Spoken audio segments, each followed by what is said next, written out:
Well, hello everyone. We are talking activity trackers today. So, if you have an Apple Watch or Fitbit or Garmin or Whoop or whatever it is, there's just a few things you need to keep in mind. Number one, the calories that they might tell you that you're burning will not be accurate.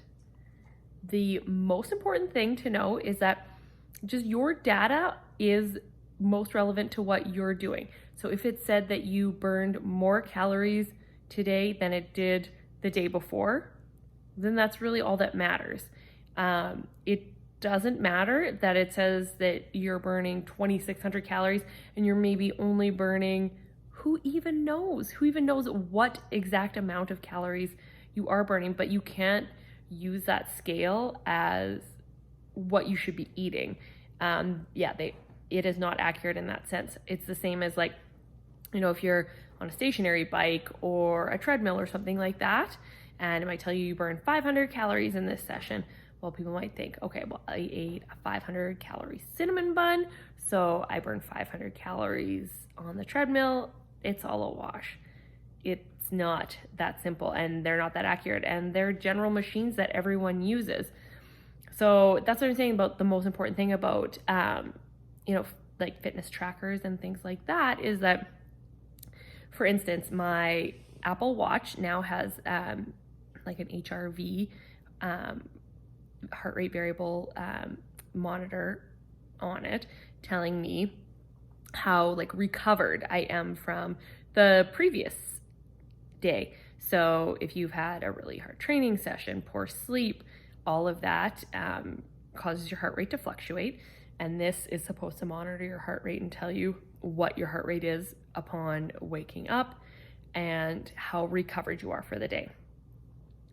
Do I think mine is accurate? Definitely not. But what I do know is that I can take that data from the previous days, and so maybe it isn't as good as it was the day before. Maybe I'm not as recovered as I was the day before. But it's not that I'm going to use that information and change anything about my day, honestly. I'm still going to do my workout, whether or not it's telling me that I'm not recovered at all, I guess. And I think that recovery part is less for your Joe Blow, fitnesser than it is for definitely your elite level athletes and things like that. They might use that as a monitor to take a rest day or something like that. For what I'm doing, I can go out into the garage and get my workout in, and it's not the fact that I wasn't as recovered as I was the day before isn't going to stop me from getting my workout in.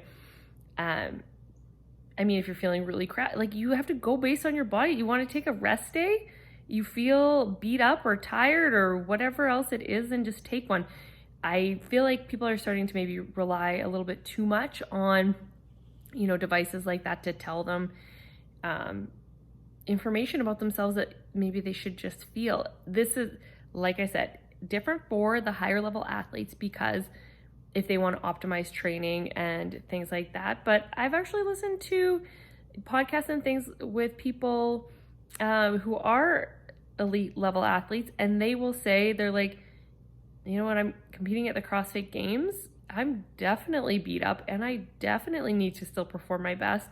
And it doesn't matter what it told me, how recovered I am. I need to figure out a way to still be able to work out when I'm not as recovered, because that's the time when it's really going to count the most. And I totally agree with that. Not about people driving themselves into the ground, but there's nothing that I am doing that probably requires me to need to take a step away that day. If it was just a regular scheduled workout day, I take rest days and things like that, so I'm not working out every day anyways. And if something was absolutely off, then I would switch it and take a rest day a different day, depending on how I felt. But I think a lot of people are getting wrapped up in like the Whoop and things like that. And first off, like they're not cheap. But honestly, I don't need my Apple Watch to tell me that I'm not as recovered as I was the day before. And to tell you the honest truth, today it told me that I was like super recovered. I woke up and I felt great. And then kind of like mid-afternoon hit and I was feeling kind of like low energy. So it's like, I don't know, I wasn't feeling that yesterday and I wasn't as recovered. So you have to, people need to also, like I said, listen to their bodies, listen to themselves, and go based on that. Sometimes you're going to have a crappy sleep and things like that. But honestly, people are going to be mad about this, but I think Whoops are for elite level athletes. I think everyday people like myself, if you want an activity tracker, like your Apple Watch or your Fitbit or Garmin or a pedometer or whatever it is, just to kind of help you set goals, like keep you moving, because I know myself, I can get into a bad habit of like sitting too long and working a desk job. So, you know, that isn't always super great for, you know, non-exercise activity thermogenesis and recovery and stuff like that. Like sitting too long isn't really great for my muscles. They just will lock up and you need to get the blood flow to them. I use my Apple Watch or Fitbit as a device to tell me, oh, it is time that I need to get up and get moving and, you know, get that movement into my life, because otherwise it might get away on me. So I think those are the most important things to think about when you are choosing a device and like what you're using it for. And just know that the data is only, you can only compare it to your previous data. Maybe you walked more, maybe you know, burn more calories. Maybe it tells you that your heart rate variability is better today. That's perfect. That's